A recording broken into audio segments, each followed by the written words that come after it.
बुंदेलखंड 53 सीटों में से सिर्फ 19 सीटों वाला है, लेकिन चर्चा का विषय बहुत है। पूरी दुनिया में, पूरे भारत में कम सीटों वाला क्षेत्र होते हुए भी चर्चा का विषय बना 3 कारणों से। एक, ये भारत के सबसे गरीब 3 इलाकों में से एक है। बोलंगीर, कालाहांडी, नुआपाड़ा, कोरापुट जो उड़ीसा के हैं, बिहार का हजारीबाग और पलामू का जो एरिया है, और बुंदेलखंड। तो अत्यधिक गरीब होने के कारण इसको अंतर्राष्ट्रीय स्तर पर यह चर्चा का विषय रहा। दूसरा, ये चर्चा का विषय इसलिए बना क्योंकि यहाँ पे पानी होते हुए भी सिंचाई के साधन कम है। ये बहुत आश्चर्य की बात है। वाटर बॉडीज हैं, लेकिन उनका उपयोग ना इरिगेशन के लिए है, ना ड्रिंकिंग वाटर के लिए है। और तीसरा कारण है कि बुंदेलखंड के अधिकतर किसान लघु और सीमांत किसान हैं।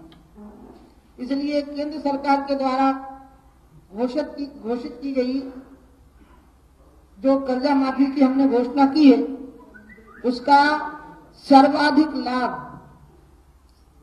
बुंदेलखंड के लघु और सीमांत किसानों को होने वाला है।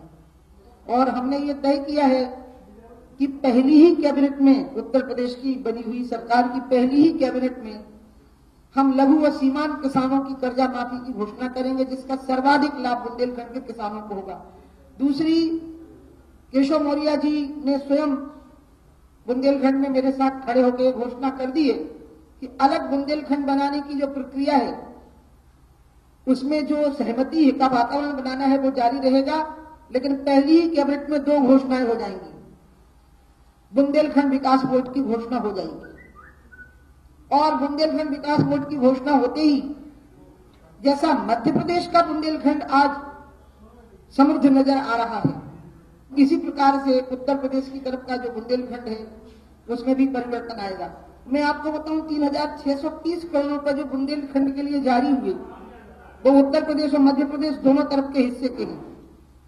लेकिन जिन भी पत्रकार बंधुओं ने दौरा किया होगा वहां का, आपने उत्तर प्रदेश और मध्य प्रदेश के बुंदेलखंड में इतना बड़ा अंतर देखा होगा, बल्कि स्वयं बुंदेलखंड के वासी इस अंतर को देखते हैं।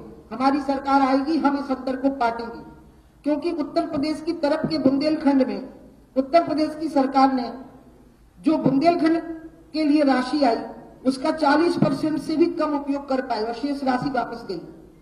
और जो राशि 40% का उपयोग दिखाया गया है, वो भी जमीन में कहीं नहीं है, पूरा भ्रष्टाचार के हत्थे चढ़ गया है।